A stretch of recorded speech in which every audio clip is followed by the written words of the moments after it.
সোনার দোকানে ডাকাতির ছক বানচাল। ডাকাতি করতে গিয়ে আগ্নেয়াস্ত্র সহ হাতে নাতে ধরা পড়ল পড়শি রাজ্যের দুই ডাকাত।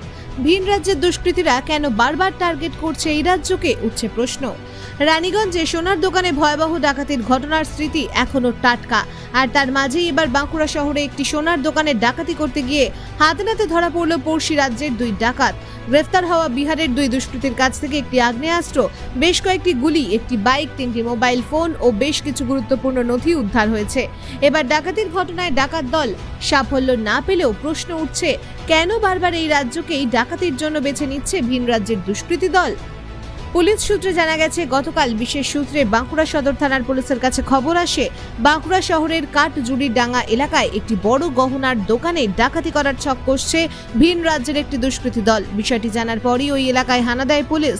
এলাকায় 3টি বাইকে মোট 6 জনকে সন্দেহজনকভাবে ঘোরাফেরা করতে দেখে সন্দেহ হয় পুলিশের। এরপরই ওই বাইকগুলিকে তাড়া করতে শুরু করে পুলিশ। 2টি বাইকে 4 জন দুষ্কৃতী বাইক চালিয়ে পালিয়ে যেতে সমর্থ হলেও একটি বাইকে থাকা 2 দুষ্কৃতী পুলিশের হাতে ধরা পড়ে যায়।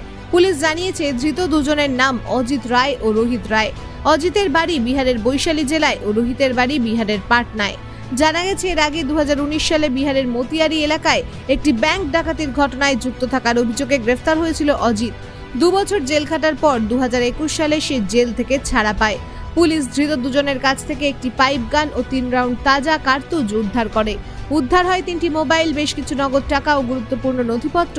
আটক করা হয়েছে দুষ্কৃতীদের একটি বাইকও। দুষ্কৃতীরা বাইকটি চুরি করে ভুয়ো নাম্বার প্লেট ব্যবহার করছিল বলে মনে করছে পুলিশ। ধৃতদের জিজ্ঞাসাবাদ করে পুলিশ জানতে পারে, কাঠজুড়িডাঙ্গা এলাকায় ওই নামী গহনার দোকানে ডাকাতি করার উদ্দেশ্যেই তারা বাঁকুড়ায় জড়ো হয়েছিল। ডাকাতি করতে আসার আগে বেশ কয়েকবার এলাকায় রেকি করে যায় ডাকাত দলটি। রেকি করে দলটি দোকানটির যাবতীয় খুঁটিনাটি জানার পাশাপাশি এলাকার ম্যাপ তৈরি করে। দুষ্কর্ম করে পালানোর ফাঁকা রাস্তাও চিহ্নিত করে রেখেছিল ডাকাত দলটি। শেষ পর্যন্ত বাঁকুড়া সদর থানার পুলিশের তৎপরতায় ডাকাতির ছক বানচাল হয়ে যায়। এবং কি জানতে পেরেছেন? অ্যালার্ট না, তার থেকে বেশি প্যানিক রয়েছি বিষয়টাতে। সিচুয়েশনটা যেহেতু আমাদের বাইরে চলে যাচ্ছে, আমাদের তরফ থেকে যতটা সিকিউরিটি কোম্পানি পলিসি অনুযায়ী দেওয়া দরকার ততটা পলিসি অনুযায়ী আমরা সিকিউরিটি দিয়ে রেখেছি।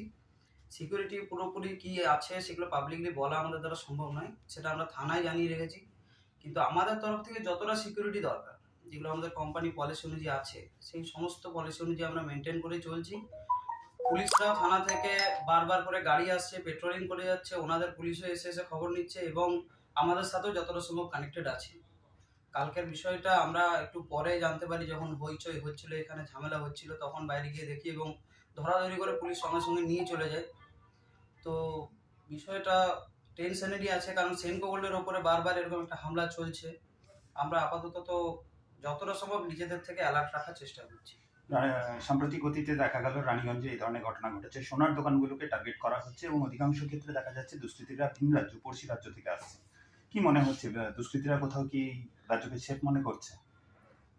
সেটা তো যেখানে পুলিশদের হাত রয়েছে, যেখানে পুলিশরাই এই সমস্ত ল অ্যান্ড অর্ডার ব্যাপারটা সিচুয়েশনটা কন্ট্রোল করছে, সেখানে আমি বলতে পারবো না যে রাজ্যটা সেফ কি আনসেফ।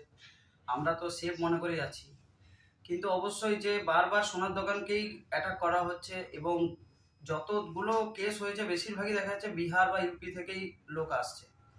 হতে পারে কোনো না কোনো জায়গা থেকে হয়তো পশ্চিমবঙ্গকে একটু আধটু সেফ তো তারা মনে করছেই, যেখানে হয়তো ইজিলি তারা অপারেট করতে পারবে, সেটা অবশ্যই রয়েছে। কিন্তু আমাদের এখানে পুলিশের কোঅপারেশন যথেষ্ট রয়েছে।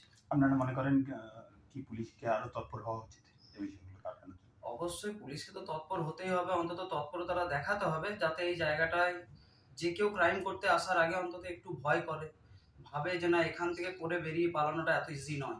তাহলে ঠিক আছে। এর আগেও একাধিকবার রেকি করে গেছে আপনাদের এখানে দোকান। সেটা আমরা কালকে ওনার কাছ থেকে জানতে পেরেছি যে ওনারা বারবার রেকি করে গেছেন এবং একটা যখনই কোনো প্ল্যান এক্সিকিউট করতে হয় তখন তো এই ধরনের আচরণ হয়েই থাকে।